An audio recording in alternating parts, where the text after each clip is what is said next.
Hi everyone, welcome to induction physics classes by Imran Khan. तो चलिए अब हम देखते हैं remaining solve examples of chapter number 8 electrostatics. अब हम देखते हैं एग्जांपल नंबर 8.14 में क्या गिवन है। An electric dipole consist of two opposite charges each of magnitude 1 microcoulomb separated by 2 centimetre and the dipole is placed in an external field of 10 की power 5 Newton पर coulomb. और हमें find out क्या करना है, we have to find the maximum torque acting on the dipole. और दूसरा क्या बोला है, work done to rotate the dipole from theta 0 to theta 180 degree. तो सबसे पहले गिवन कंडीशन लिखते हैं 8.14। देखो क्या क्या हमें गिवन है। तो सबसे पहले हमारे पास क्या गिवन है कि एक इलेक्ट्रिक डाइपोल है। तो मान लो कि ये इलेक्ट्रिक डाइपोल है और यहाँ पर चार्ज है Q1 और यहाँ पर चार्ज क्या है Q2, ठीक है। और इन दोनों के बीच का जो सेपरेशन डिस्टेंस है वो भी हमें गिवन है। कितना है सेपरेशन डिस्टेंस, हमें पता है कितना होता है, 12 होता है। तो इसकी वैल्यू हमें गिवन है। और हमें क्या बोला है कि ये जो हमारा डाइपोल है, इस डाइपोल को हमने किस में रखा है, एक इलेक्ट्रिक फील्ड में रखा है। तो ये कुछ इस तरीके से इलेक्ट्रिक फील्ड में हमने इस डाइपोल को रखा हुआ है। तो ये आपको याद रखना है, ठीक है। तो क्या बोला है हमें कि ये एक इलेक्ट्रिक डाइपोल है और इन दोनों का चार्ज क्या है, एक का है Q1 चार्ज, दूसरा है Q2 चार्ज। और दोनों के बीच का जो सेपरेशन डिस्टेंस है वो तो 2L ही होता है।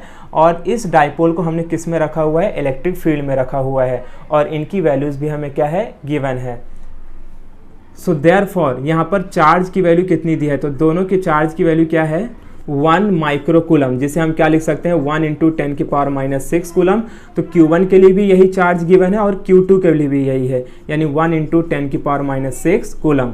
और इन दोनों के बीच का जो सेपरेशन डिस्टेंस है उसकी क्या वैल्यू गिवन है, 2 सेंटीमीटर, जिसे हम क्या लिख सकते हैं 2 × 10 की पावर -2 मीटर। और जो इलेक्ट्रिक फील्ड, जिस फील्ड में इलेक्ट्रिक डाइपोल रखा हुआ है, उसकी वैल्यू है 10 की पावर 5 न्यूटन पर कूलम।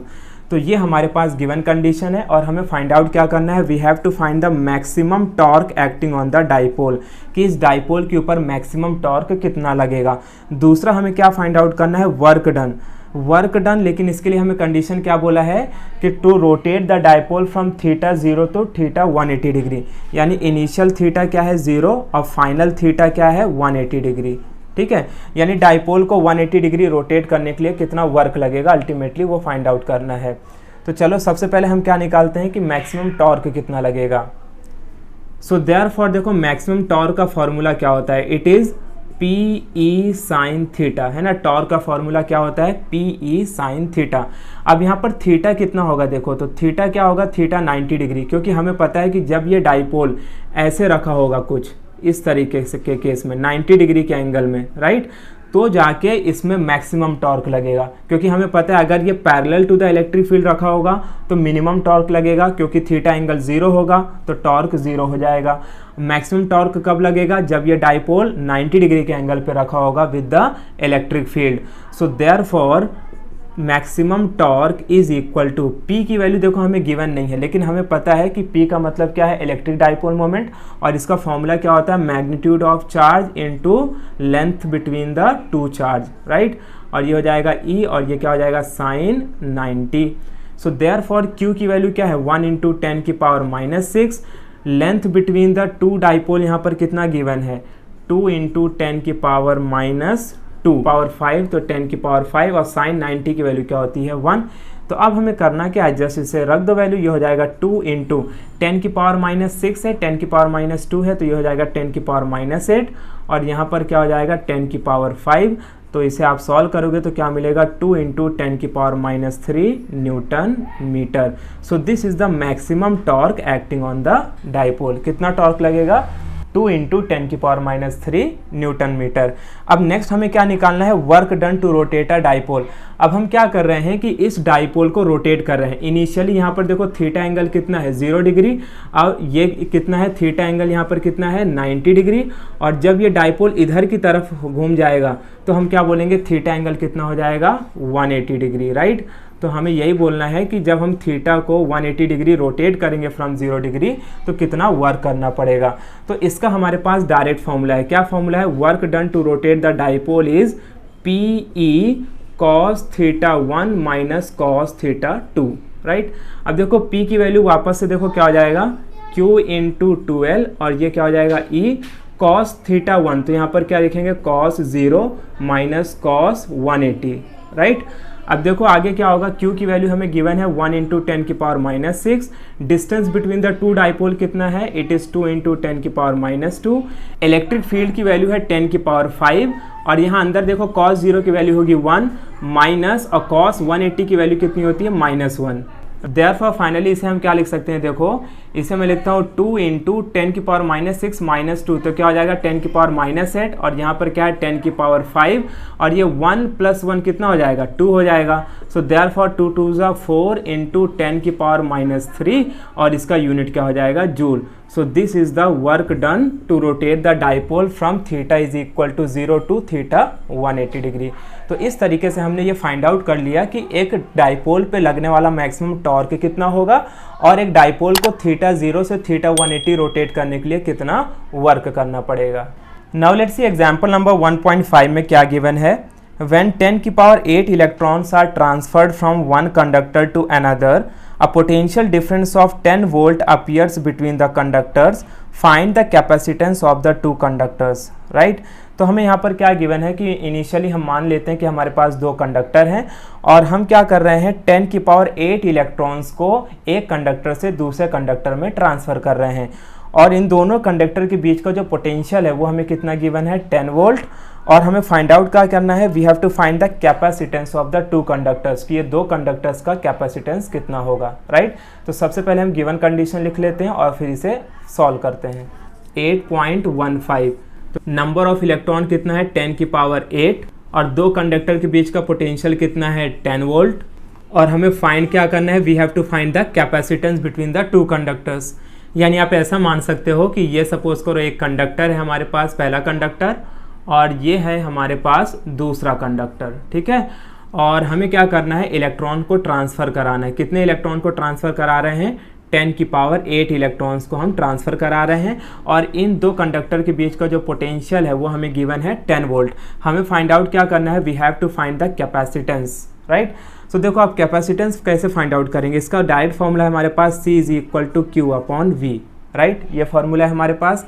अब देखो Q की वैल्यू तो हमें गिवन नहीं है, तो Q हम कैसे निकालेंगे, तो Q के निकालने के लिए हम कौन सा फॉर्मूला यूज़ करेंगे, क्वांटाइजेशन ऑफ चार्ज। अब क्वांटाइजेशन ऑफ चार्ज का फॉर्मूला क्या होता है, NE, राइट। तो पहले हम क्वांटाइजेशन ऑफ चार्ज Q निकाल लेते हैं और उसको इस वैल्यू में पुटअप करके फिर कैपेसिटेंस आसानी से फाइंड आउट कर सकते हैं। तो देखो N कितना है, 10 की पावर 8, और इलेक्ट्रॉन का वैल्यू कितना होता है, 1.6 इंटू 10 की पावर माइनस 19। तो इसे सॉल्व करेंगे तो कितना मिलेगा, 1.6 इंटू 10 की पावर माइनस 11, राइट, कूलम। तो इतना चार्ज मिल गया हमें, जो चार्ज ट्रांसफ़र होगा, क्योंकि हमें नंबर ऑफ इलेक्ट्रॉन्स दिया था जो ट्रांसफ़र हो रहे थे, हमें क्या पता करना था, नंबर ऑफ चार्ज कितना है, तो ये नंबर ऑफ चार्ज मिल गया। अब हम इस फॉर्मूले को आगे इसमें वैल्यू पुटअप करते हैं, तो C is equal to Q की वैल्यू क्या मिली, 1.6 इंटू 10 की पावर माइनस 11 अपॉन, और V की वैल्यू कितनी है, 10। तो 10 का मतलब हम लिख सकते हैं 10 की पावर 1, सो देयरफॉर ये क्या हो जाएगा, 1.6 इंटू 10 की पावर माइनस 11, और इसको मैं क्या करता हूँ, ऊपर लेके जाता हूँ, तो ये क्या हो जाएगा, 10 की power minus 1। So therefore C is equal to क्या होगा, 1.6 इंटू 10 की पावर माइनस 12, और इसका यूनिट क्या हो जाएगा, फराड, ठीक है। सो इतना कैपेसिटेंस मिलेगा जब हम चार्ज को ट्रांसफ़र करेंगे from first conductor to second conductor. Textbook में अगर आप देखोगे तो वहाँ पर शायद 10 की पावर माइनस 10 दिया हुआ है, तो मेक श्योर कि आप करेक्शन कर लेना, क्योंकि ऐसे बहुत सारे क्वेश्चंस है जहाँ पर बहुत सारी गलती टेक्स्ट बुक में दी है। तो आपका करेक्ट आंसर जो होगा दैट इज़ 1.6 इंटू 10 की power minus 12 farad. Now let us see example number 8.16 में क्या गिवन है। From the given figure below find the value of capacitance C if the equivalent capacitance between A and B is to be 1 microfarad, और हमें क्या given है कि all the other capacitor are in microfarad, right। So diagram मैंने already यहाँ पर बना दिया है। अब देखो अगर आप इसे ध्यान से देखोगे तो यहाँ पर आपको क्या दिख रहा है कि ये पॉइंट A है और ये पॉइंट B है। हमें A पॉइंट से B पॉइंट के बीच का इक्विवेलेंट कैपेसिटेंस निकालना है, और हमें ये भी बोला है कि ये जो इक्विवेलेंट कैपेसिटेंस होगा उसकी जो वैल्यू होगी वो 1 माइक्रोफैराड के बराबर है। और यहाँ पर जो हमें कैपेसिटर दिया है वो कुछ इस तरीके से कनेक्टेड है कि यहाँ पर कैपेसिटर C है, यहाँ पर capacitor C1, C2, C3, C4, C5, right, और उनकी यहाँ पर वैल्यू भी गिवन है, लेकिन ये सारी वैल्यू किसके टर्म में दी हुई है, इन माइक्रोफैराड, राइट। सो अब हमें क्या निकालना है, टोटल इफेक्टिव कैपेसिटेंस निकालना है between point A to B. अब इसके लिए हम कैसे इसे सॉल्व करेंगे, ध्यान से देखो, स्टेप बाय स्टेप करेंगे ताकि सारी चीज़ें समझ में आ सके। सबसे पहले आप देखो कैपेसिटेंस 4 और कैपेसिटेंस 5 को, अगर हम इसे ध्यान से देखेंगे तो हमें क्या दिख रहा है कि ये दोनों कैसे कनेक्टेड हैं, they are connected in parallel. तो सबसे पहले हम क्या करते हैं, इनके बीच का एक कैपेसिटेंस निकाल लेते हैं, right. Therefore capacitance C4 and C5 are in parallel. ठीक है, हमें क्या दिख रहा है कि C4 और C5 जो कैपेसिटर वो पैरेलली कनेक्टेड है। सो देयरफॉर हम इनके बीच का पैरेलल अगर कैपेसिटर निकाले तो क्या हो जाएगा, ये C4 प्लस C5, क्योंकि जब कैपेसिटर पैरेलली कनेक्ट होते हैं तो उनका फॉर्मूला क्या होता है, इस तरह से होता है। अब C4 की वैल्यू कितनी है 4 और C5 की वैल्यू है 4, तो ये कितना मिल जाएगा 8, और ये किस में दिया है, माइक्रो फराड में। तो अपने को Cp की वैल्यू क्या मिल गई, 8 माइक्रो फराड, यानी इन दोनों का मिड वैल्यू अपने को मिल गया जो कि कितना मिला है। तो सपोज कर मैं मान लेता हूँ कि ये इसका मिड वैल्यू है और ये हमें मिल गया है कुछ 8 माइक्रो फराड, राइट, और इसे हम नाम दे देते हैं Cp। ठीक है, अब उसके बाद देखो नेक्स्ट हमें क्या देखना है, C1 और C2 को देखो ये कैसे कनेक्टेड है, they are connected in series. तो पहले हम ये निकाल लेते हैं। Now capacitance C1 and C2 are in series. तो ये कैसे कनेक्टेड है, सीरीज में कनेक्टेड है। तो अब सीरीज का फॉर्मूला दो कैपेसिटर के लिए क्या होता है, it is C1 C2 upon C1 plus C2। अब देखो इनकी वैल्यू को पुट अप करते हैं तो C1 की वैल्यू कितनी है 8 और C2 की वैल्यू कितनी है 4, तो ये हो जाएगा 8 इंटू 4 अपॉन 8 प्लस 4, जिसे हम क्या लिख सकते हैं, 8 4 जा 32 अपॉन 12। सो देयरफॉर CS क्या मिलेगा अपने को, अगर हम इसको कट करें तो देखो क्या मिलेगा, अगर मैं 4 से कट कर दूँ इसे तो ये हो जाएगा 8/3 और इसका यूनिट क्या हो जाएगा, माइक्रो फैराड। तो ये हमें CS मिल गया, यानी इन दोनों के बीच का भी हमें वैल्यू मिल गया। तो हम मान लेते हैं कि ये कोई वैल्यू है जो हमें क्या मिली, कैपेसिटेंस इन सीरीज, और इसकी वैल्यू क्या है 8/3 माइक्रो फैराड। ठीक है, सो अब उसके बाद देखो हमने ये फाइंड आउट कर लिया, ये फाइंड आउट कर लिया। अब ध्यान से देखो हम तीसरे केस में क्या करेंगे, ये हमारा पहला स्टेप था, ये हमारा दूसरा स्टेप, अब हम तीसरा स्टेप अप्लाई करते हैं। देखो क्या होगा, अब नेक्स्ट आप देखो Cp एंड CS ये कैसे कनेक्टेड है, they are connected in series. तो हम यहाँ पर निकाल लेते हैं and C3 and Cp are in series. तो ये कैसे कनेक्टेड है, सीरीज में कनेक्टेड है। सो देयरफॉर इसे मैं ले लेता हूँ CS1 मतलब क्योंकि हमने यहाँ पर ऑलरेडी कैपेसिटेंस सीरीज दिखा दिया है, तो इनके बीच का जो कैपेसिटेंस मिलेगा उसे हम कैपेसिटेंस सीरीज इन 1 ले लेते हैं। ठीक है, और ये किसके बराबर होगा, देखो it will B C3 and Cp। तो ये वापस से फॉर्मूला क्या हो जाएगा, C3 Cp upon C3 plus Cp, right, is equal to 8/9 और यूनिट क्या हो जाएगा, माइक्रो फैराड। तो CS डैश मतलब कि यहाँ की अपने को मिड वैल्यू मिल गई और कितनी हो गई 8/9 माइक्रो फैराड। तो मैं यहाँ पर लिख लेता हूँ CS डैश यानी CS1 और इसकी वैल्यू क्या मिली है 8/9 माइक्रो फैराड, राइट। अब आगे देखो, अब हमें क्या निकालना है, देखो अब हम यहाँ तक पहुँच चुके हैं। अब हमारे पास एक CS है और एक CS1 है और ये दोनों कैसे कनेक्टेड है, they are connected in parallel.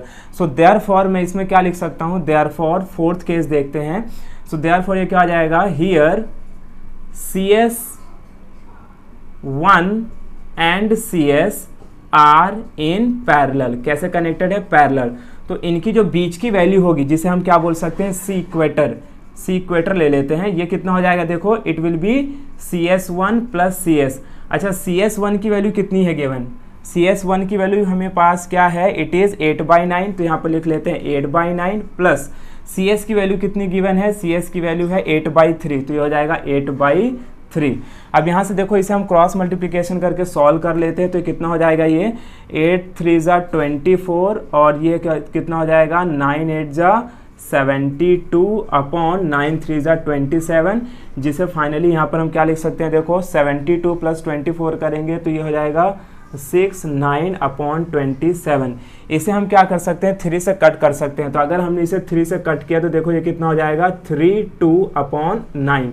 सो ये जो हमें मिल गया सी इक्वेटर, उसकी वैल्यू क्या मिली, C equator is equal to 32/9 microfarad, right.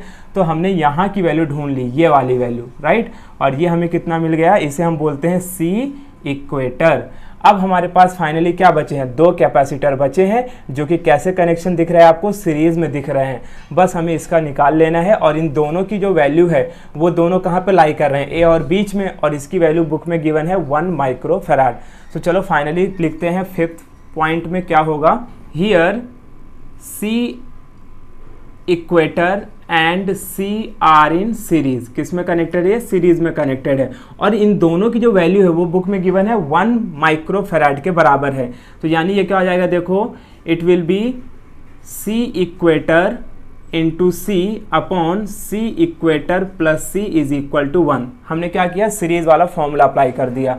अब देखो सी इक्वेटर की वैल्यू ऑलरेडी हमने निकाली है, कितनी मिली है, दैट इज 32/9 इंटू सी। तो C को ऐसे ही रखेंगे क्योंकि C ही हमें क्या करना है, फाइंड आउट करना है कि कैपेसिटेंस कितना होगा, अपॉन ये क्या आ जाएगा 32/9 और plus C is equal to 1, right. So therefore इसे क्रॉस मल्टीप्लिकेशन करेंगे तो देखो क्या होगा, this will be 32/9 plus C is equal to 32/9 into C, right. अब देखो हम क्या करते हैं, इस 9 वाले टर्म को मैं इधर लेके आता हूँ, यानी इससे मल्टीप्लाई कर देता हूँ। तो ये क्या हो जाएगा, 9 32/9 plus C is equal to 32C। अब देखो मैं क्या करता हूँ, यहाँ से हम इसको अंदर क्रॉस मल्टीप्लिकेशन कर लेते हैं। तो ये कितना हो जाएगा, 32 plus 9C upon 9 is equal to 32C। अब देखो 9 से 9 आसानी से कैंसिल हो गया। अब ये कितना हो जाएगा देखो, सो देयरफॉर अब क्या करते हैं, देखो इसको मैं क्या करता हूँ, 32 plus 9C is equal to क्या बचा, 32C, और C वाले टर्म को मैं इधर की तरफ लेके आता हूँ। तो ये कितना हो जाएगा, 9C minus 32C is equal to 32। अब इसे आगे और सॉल्व करेंगे तो देखो क्या होगा, मैं इसको यहाँ पर सॉल्व कर देता हूँ फाइनली, राइट। सो क्या होगा यहाँ पर 9C माइनस 32C करेंगे तो कितना आंसर होगा इसको, और ये यहाँ पर माइनस 32 आएगा क्योंकि साइन चेंज हो जाएगी उधर जाने पर।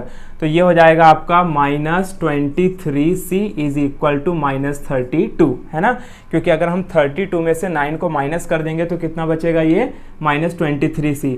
अब माइनस माइनस कैंसल, तो C की वैल्यू क्या हो जाएगी, 32/23। अब आप इसे क्या करो, by using log anti log divide कर लो, तो सॉल्व कर लो। उसके बाद जो इसका फाइनल आंसर मिलेगा that will be 1.39 microfarad. So this is the final answer.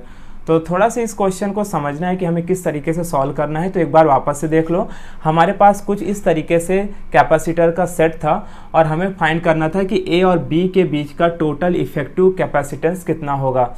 तो सबसे पहले हमने क्या किया कि ये जो दो कैपेसिटर है पैरेलली कनेक्टेड है, तो पहले इनका हमने वैल्यू निकाल ली, ठीक है, कितनी मिली 8 माइक्रोफैराड।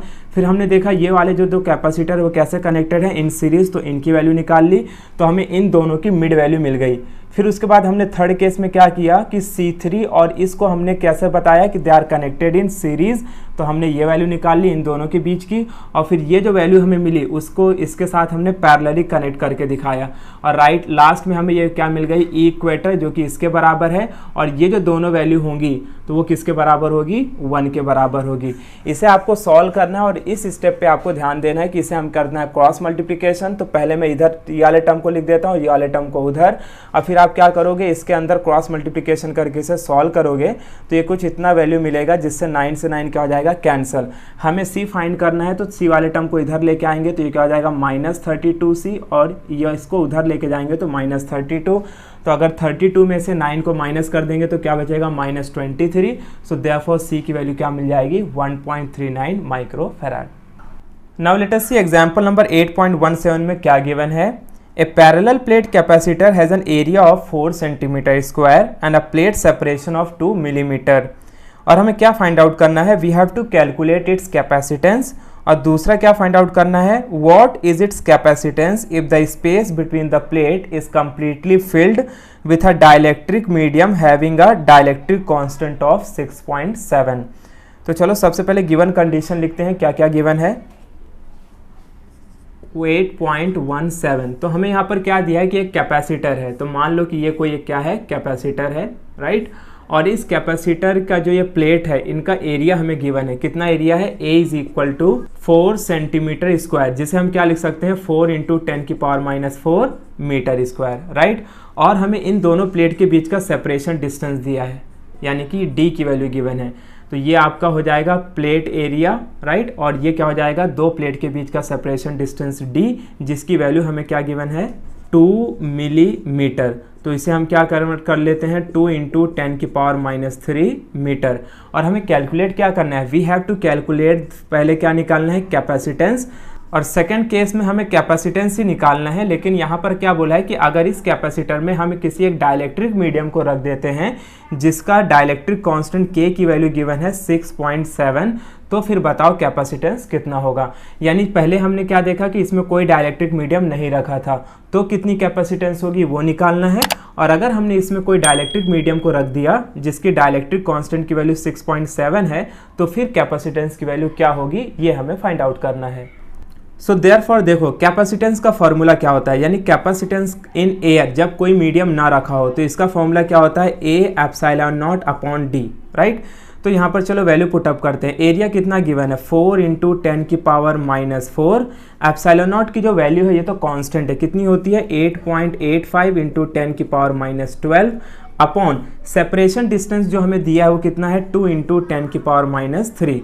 तो अब आप क्या करो, यहाँ से देखो 2 से आप 4 को कट कर लो तो ये 2 हो जाएगा। सो देयरफॉर फाइनली हम क्या लिख सकते हैं, देखो ये आपका बचेगा 8.85 इंटू 2 इंटू 10⁻⁴ है और 10⁻12 है, तो टोटल कितना हो जाएगा 10⁻16। अच्छा ये 10⁻³ को ऊपर लेके आएंगे तो क्या हो जाएगा +3, राइट। सो देयरफॉर फाइनली इसका आंसर क्या होगा, ध्यान से देखो, पहले हम इसे 2 से मल्टीप्लाई कर लेते हैं। तो 2 5 ज़ा 10 0 बैलेंस 1, 2 8 ज़ा 16 1 17 बैलेंस 1, 2 8 ज़ा 16 1 17। तो हमें कितना आंसर मिलेगा 17.7 इंटू 10⁻13, राइट। सो देयरफॉर अगर मैं एक डिजिट को शिफ्ट कर लेता हूं तो क्या लिख सकते हैं 1.77 इंटू 10⁻12, और इसका यूनिट क्या हो जाएगा फैराड। तो ये हमें जो कैपेसिटेंस की वैल्यू मिली है वो किस केस में मिली है, जब हमने इसमें कोई डाइलेक्ट्रिक मीडियम को नहीं रखा था। तो जब आप किसी डाइलेक्ट्रिक मीडियम को नहीं रखते हैं तो हम बोलते हैं कैपेसिटेंस इन एयर, और जब किसी डाइलेक्ट्रिक मीडियम को उसमें रख देते हैं तो हम बोलते हैं कैपेसिटेंस इन मीडियम। सो ये हमने निकाल लिया। अब हमें नेक्स्ट क्या निकालना है, कैपेसिटेंस इन मीडियम जब हमने उसको डाइलेक्ट्रिक मीडियम में रखा हुआ है।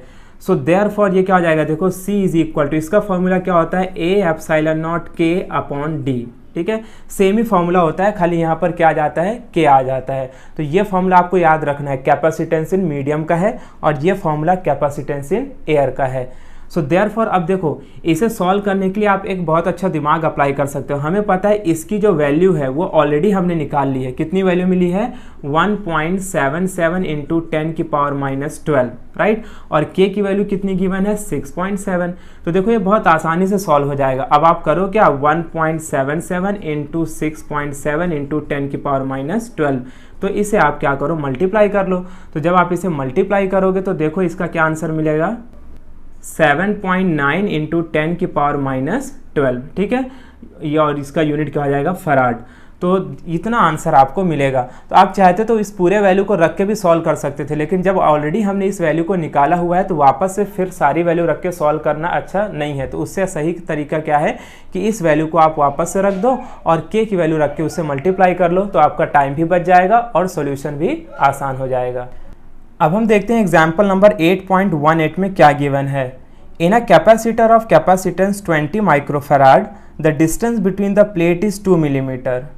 If a dielectric slab of with 1 millimeter and dielectric constant 2 is inserted between the plate, what is the new capacitance?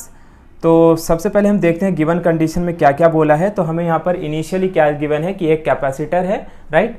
So example 8.18, तो सबसे पहले हमें यहाँ पर कैपेसिटर की वैल्यू गिवन है विच इज़ 20 माइक्रोफैराड, जिसे हम क्या लिख सकते हैं 20 इंटू 10⁻⁶ फैराड।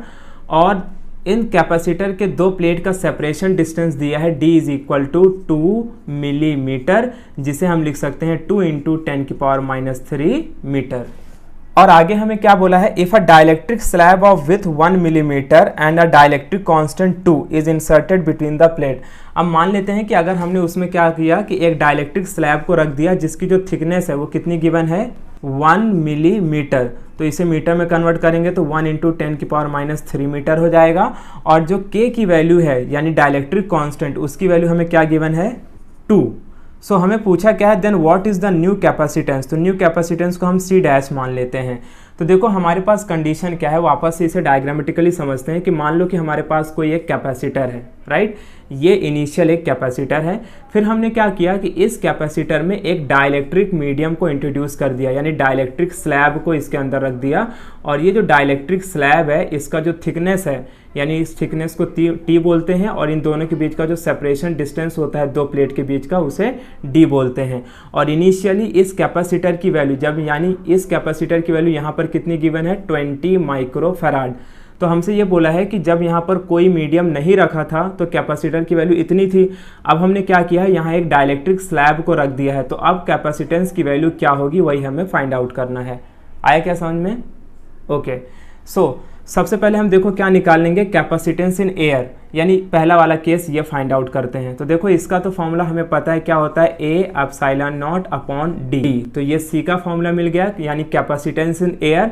अब दूसरा फॉर्मूला क्या बनेगा, कैपेसिटेंस इन मीडियम यानी C', और इसका फॉर्मूला क्या होगा देखो A/0/। अब देखो टोटल 3 फॉर्मूले होते हैं, एक होता है कैपेसिटेंस इन एयर, एक होता है कैपेसिटेंस इन मीडियम, और एक होता है कैपेसिटेंस इन मीडियम लेकिन जब हमें कोई स्लैब दिया हो और उसकी थिकनेस दी होगी तो फिर उसके फॉर्मूले को हम कुछ इस तरीके से लिखेंगे D - T + T/K, राइट। तो जैसे कि हमने पिछले फॉर्मूले में देखे थे कि 2 फॉर्मूला था, एक तो ये वाला फॉर्मूला कैपेसिटेंस इन एयर है, जब हम डाइलेक्ट्रिक कैपेसिटर में किसी मीडियम को नहीं रखते हैं तो इस कैपेसिटेंस इतना होता है।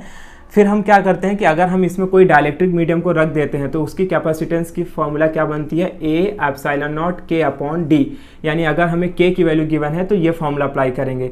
लेकिन यहाँ पर हमने एक स्लैब को रखा है तो स्लैब के केस में आपको ये फॉर्मूला यूज़ करना है। सो देयरफॉर ये क्या हो जाएगा, C'/C = क्योंकि हमें फाइंड आउट क्या करना है ये, तो इसको हम ऊपर रखेंगे और इसकी वैल्यू पुटअप करते हैं A/0 D - T + T/K, right. और अपॉन में क्या आ जाएगा, देखो अपॉन में इसकी वैल्यू क्या रखेंगे A/0/D। अब देखो यहाँ से क्या कैंसिल होगा, हमें पता है ये फर्स्ट टर्म है and this is second term, third term, fourth term, तो ये दोनों क्या हो जाएंगे कैंसिल, और D वाला टर्म किधर आ जाएगा ऊपर। सो देयरफॉर C'/C की वैल्यू क्या होगी, देखो it will B D/D - T + T/K। अब हम क्या करते हैं, इनकी वैल्यू को पुटअप करते हैं। तो D का मतलब क्या है, सेपरेशन डिस्टेंस, और इसकी वैल्यू कितनी गिवन है 2 × 10⁻³ अपॉन क्या होगा देखो 2 × 10⁻³ माइनस, और थिकनेस कितना गिवन है 1 मिलीमीटर, जिसे हम क्या लिख सकते हैं 1 × 10⁻³ और यहाँ पर क्या गिवन है प्लस, तो इसे ब्रैकेट में लेते हैं प्लस T/K। तो T की वैल्यू क्या है 1 × 10⁻³ और K की वैल्यू जो हमें गिवन है वो कितनी गिवन है 2, तो मैं यहाँ पे लिख लेता हूँ 2। तो सबसे पहले हम क्या करेंगे, ध्यान से देखो कि इस ब्रैकेट वाले को सॉल्व करते हैं। तो अब देखो इसको हम क्या करेंगे 10⁻³ 10⁻³ दोनों में कॉमन है तो इसे बाहर निकाल लेंगे। तो ये क्या हो जाएगा, पहले हम इसको ऊपर ऐसे लिख लेते हैं, तो ये हो जाएगा 2 - 1 × 10⁻³ प्लस, अच्छा आप इसे डिवाइड करोगे तो क्या होगा 0.5 × 10⁻³ सो देयरफॉर ये क्या हो जाएगा 2 × 10⁻³ अपॉन 2 - 1 करूँगा तो क्या बचेगा 1 × 10⁻³ प्लस 0.5 × 10⁻³ अब इसे आप और आगे सॉल्व करोगे तो 2 × 10⁻³ अपॉन, अब देखो इसे फाइनली क्या लिख सकते हैं हम लोग, इसमें भी पावर देखो कॉमन है तो इसे बाहर निकालेंगे तो क्या हो जाएगा 1 प्लस 0.5 × 10⁻³ तो फाइनली से हम सॉल्व करेंगे तो क्या हो जाएगा 2 × 10⁻³ अपॉन 1.5 × 10⁻³ तो अब 10⁻³ 10⁻³ कैंसल। सो देयरफॉर इसका फाइनल आंसर क्या मिलेगा C'/C = 2/1.5, जिसे मैं क्या लिख सकता हूँ, अगर मैं पॉइंट हटाऊंगा तो इसे लिख सकता हूँ 20/15। So therefore C dash is equal to 20/15 into C, क्योंकि हमें निकालना है C डैश। अच्छा, C की वैल्यू ऑलरेडी हमें पता है, कितनी है C की वैल्यू, 20 इंटू 10⁻⁻6। सो देयरफॉर ये क्या हो जाएगा, C dash is equal to, इसे हम 5 से कट कर सकते हो तो ये हो जाएगा 4/3 इंटू क्या है 20 इंटू 10⁻⁻6। बस आप करना क्या है आपको कि इसे सॉल्व कर लेना है, तो ये हो जाएगा 80/3 इंटू 10⁻⁻6। तो फाइनली जो आपको इसका आंसर मिलेगा वो कितना मिलेगा, देखो 3 से कट करोगे तो ये मिलेगा 2 और फिर 26.6 इंटू 10⁻⁻6। ठीक है, स्पेस नहीं है, आप यहाँ पर लिख लेना। तो आपको जो C डैश की वैल्यू मिलेगी, सो देयरफॉर C डैश की वैल्यू हमें क्या मिल रही है, देखो 26.6 इंटू 10⁻⁻6 और इसका यूनिट क्या हो जाएगा, फराड। तो अगर आप इसे माइक्रो फराड में लिखना चाहते हो तो क्या लिखोगे, 26.6 माइक्रो फराड, क्योंकि हमें पता है 10⁻⁻6 को हम क्या बोलते हैं, माइक्रो फराड बोलते हैं। तो इस तरीके से हमें इस क्वेश्चन को सॉल्व करना है, राइट।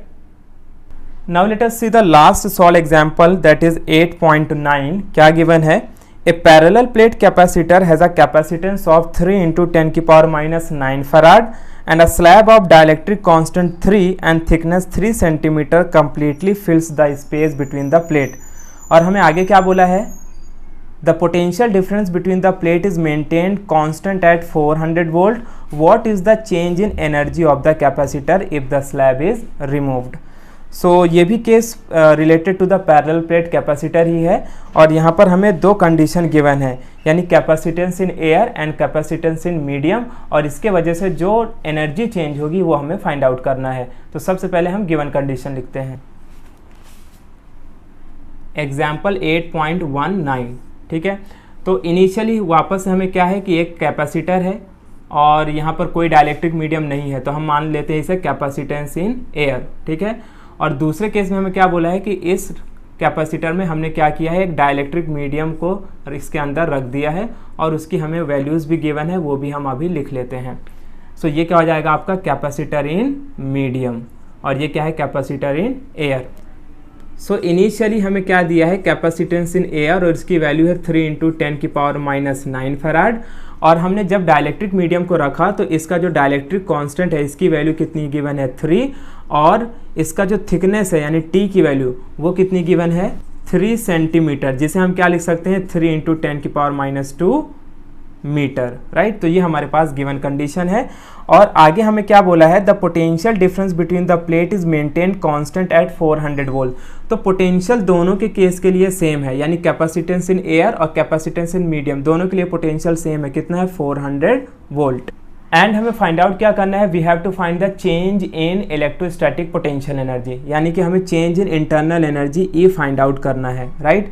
तो अब देखो हम क्या करेंगे, सबसे पहले हम ये निकाल लेंगे कि कैपेसिटेंस इन एयर के केस में कितनी एनर्जी है, बाद में हम ये निकालेंगे कि कैपेसिटेंस इन मीडियम में कितनी एनर्जी है, और फिर उन दोनों वैल्यू को एक दूसरे से माइनस करके हम बता सकते हैं कि कितनी इंटरनल एनर्जी या कितनी पोटेंशियल एनर्जी चेंज हुई है।